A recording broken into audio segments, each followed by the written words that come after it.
Hey guys, I thought of this cut last night.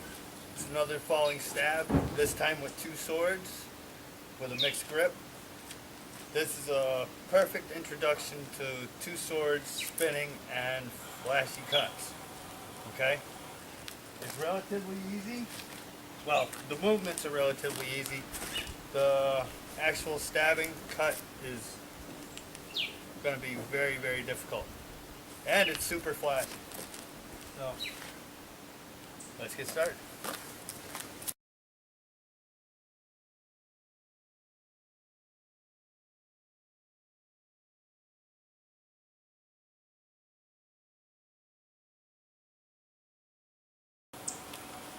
Alright, so two swords.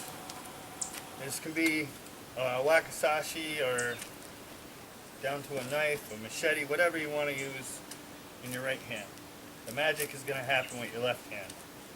You're going to have a reverse grip. You hold your reverse grip the same way you hold a forward grip. Okay? You got the same grip on it. So, with this one, you're going to have a double stack of bottles. And you're going to want to cut the bottom bottle and spin and stab the top bottle as it's falling or bouncing. Now, they're called trick cuts because there's a trick to them. Now with this, how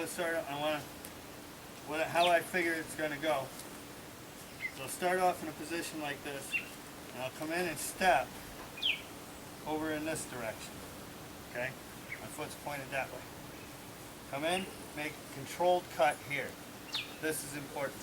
What you don't want to do is come in and do all this wild overswinging and come back, because you'll hit your hand or you'll hit your handle. So, come in, cut. Now, from here, you're going to create your pivot point by getting up on the ball of your foot.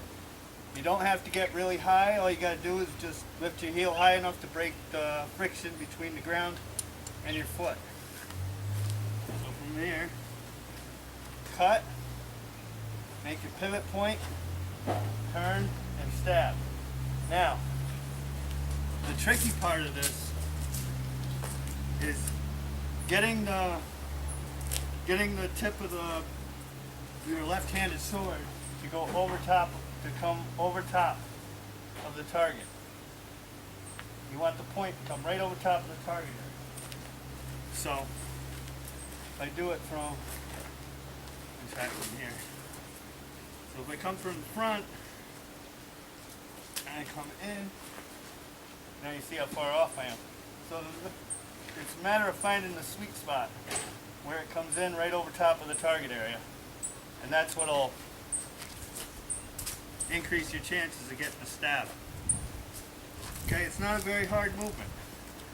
Not real dangerous. The only danger area is you got to make sure you don't overswing. Come back here and catch your hand. So keep a nice controlled cut here. Spin and stab. I just thought of it last night. Okay, so at this point, I would normally be using wooden swords just to find out how far away I gotta be to make sure I don't stab my stand or crash into it when I spin or anything like that. And you just want to find your magic spot where it goes over the target area. Okay? It's about, I guess about a 180 spin. But keeping this behind you and stepping like this is going to already start to aim it. And then all you got to do is pretty much step around and stab in. Okay? Not real hard. It's not really all that bad. Super flashy, but not dangerous. Unless you overswing here. Come in and right over. Okay, let me try it from this side so you can see what I'm doing. So from here, I'm trying to stay in the line of the camera here. Come in, step and cut, turn, shifting my weight, putting on my pivot point, turn, and stab. Okay? Pretty straightforward, real easy. Again, I would be using wooden swords at this point, but I got all dressed up. So good luck with that, guys. Anybody wants to try it? You know, this is probably going to take a beginner a good couple of months to get, but it'll break you into spinning and working with two swords. And it's super cool, flashy, looks good, Hollywood cut. That's highly difficult. Good luck.